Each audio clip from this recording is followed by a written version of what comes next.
Hey guys, I'm back, and for my first story, right, I want to share with you guys one of my favorite stories to tell, and that is the time I had to deal with two drunks at the same time physically, right? So this started out on U Street. If you don't know, that's one of the most popular night spots in Washington, D.C. And the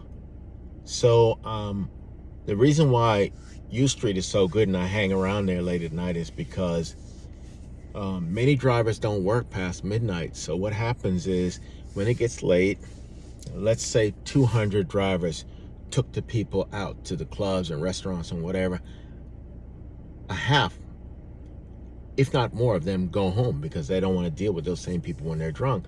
So what that causes is an artificial surge, right? So I like to stay out past 12 and I just mop that money up. And I do make good money. So anyway, this story starts on U Street. I got a call to pick someone up at the corner of U and Ninth. That's like where Nellie's is. Right? So I drive up U and I turn on Ninth and I sit on the corner. It's almost impossible to pull over on U Street without somebody honking you in the orbit. Right?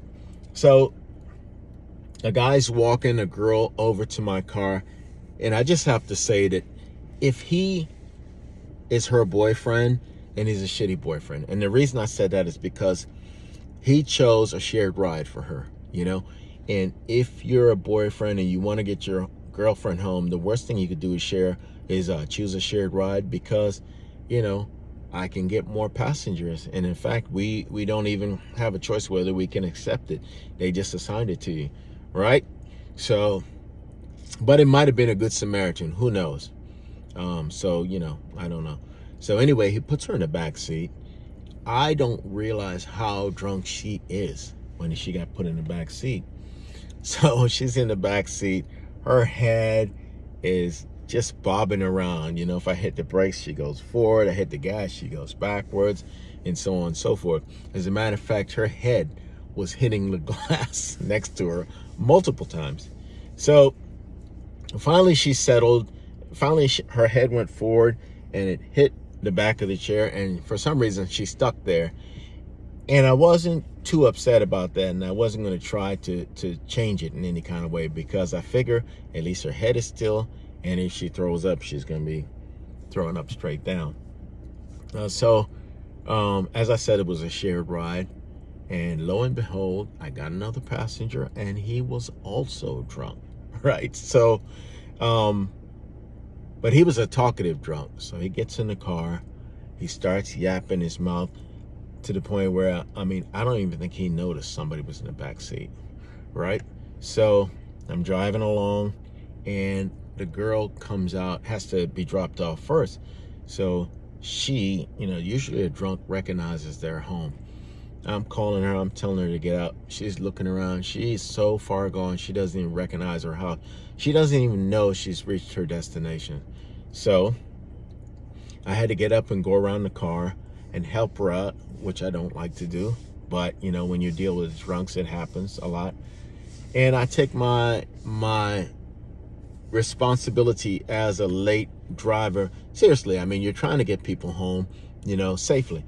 So anyway, I start to help her out of the car, and the front passenger, the talkative drunk, I think his name was Richard. It definitely started with an R. He comes flying out of the car. Let me help you. Let me help you. Right? And he is trying to grab the girl's arm, and he says, you grab one arm and I grab one arm. And I told him, I said, listen, do not touch this woman. It's bad enough I got to touch her. He still keeps at it. He wants to help me so bad. He's drunk as hell. He can barely walk himself, but he wants to help her walk. So the funny part is that with one hand, I was holding up a drunk, and with the other hand, I was holding back a drunk. If somebody had filmed this, they would have got God knows how many views and likes on YouTube. Finally, I got him to let her go, but he doesn't get back in the car. He stands by the car because in his mind, at some point, I'm going to need help, and he can run up and grab her other hand. I don't think he wanted to do anything bad. I think he was just drunk and trying to be helpful. But of course, I'm telling him don't grab the girl, and he was still trying to do it. But anyway, so I finally got him to stand still. He's at the car. He doesn't get in yet. I helped the girl inside. I'm not going to go in her house. Once the door was open and she went in, I left it at that. She might have fallen on her face for all I know. So then I turned around and I yelled at Richard like his father. I'm not kidding you. I'm like, Richard, get the fuck in that car. So I think I scared him because he jumped right in the car right away. And so we pulled off, and he was quiet for I would say 3 or 4 minutes. And then he starts yapping again. So that's the story of the time I had to deal with two drunks physically at once. And thank you for listening.